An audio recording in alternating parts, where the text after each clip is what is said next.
What is up, everybody? I am back with another video, and today's video, I'm bringing you guys an Infinite Warfare video. This video is going to be a few tips and tricks on just how to get better at Infinite Warfare. So I've been playing a ton of public matches in Infinite Warfare. Obviously, if I'm Prestige 3, I've been playing a lot of public matches. Oh my gosh, what I just said. I've obviously been playing a lot of public matches, and I've been seeing so many people going like 7 and 20. Terrible stuff like that. And I wanted to give you guys a few tips on how just to get better at this game, because I find that this game can be a bit better to get used. Oh my gosh, can be a bit hard to get used to. So I just want to give you a few tips I use to get better at this game. My first tip is going to be use the right gun.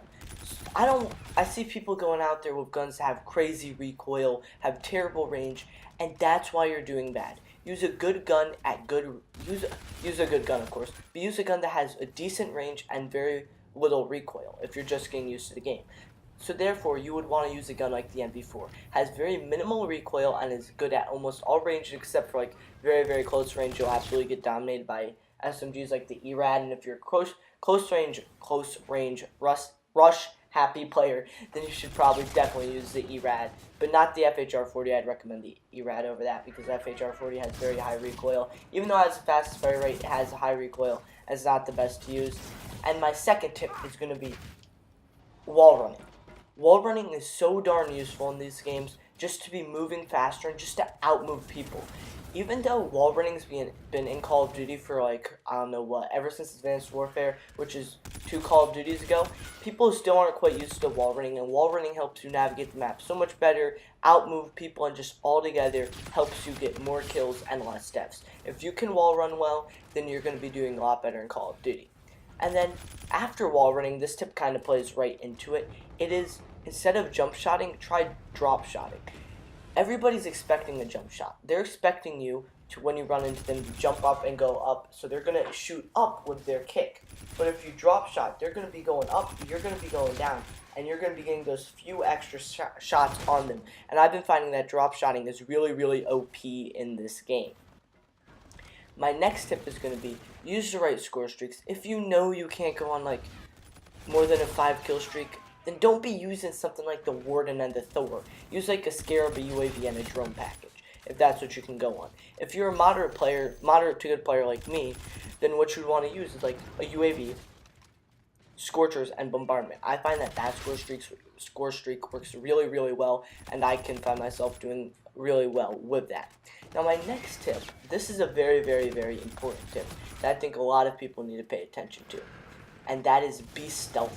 Use perks like Ghost and the Silencer on your weapon, because being stealthy helps you stay alive so much better.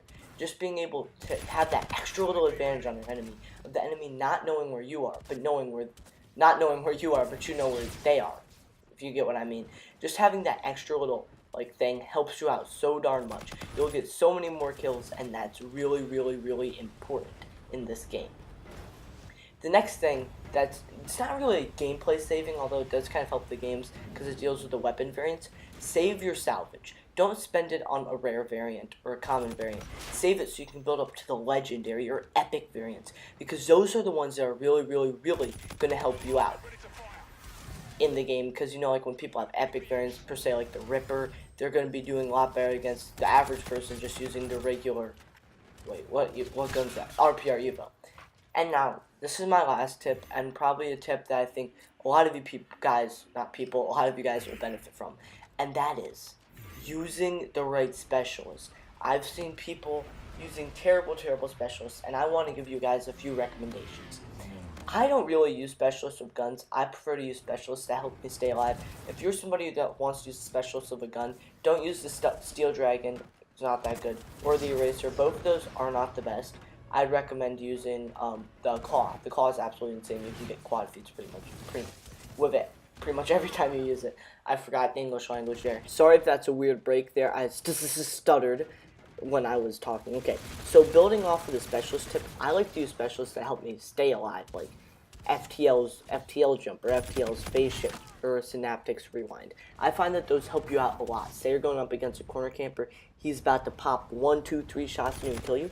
FTL jump right by him, he's going to be like, what? I'm a corner camper. I don't know how to play Call of Duty because I'm camping in a corner. He's not going to know you come behind him and kill him. And you're turning that death turning a potential death into a kill.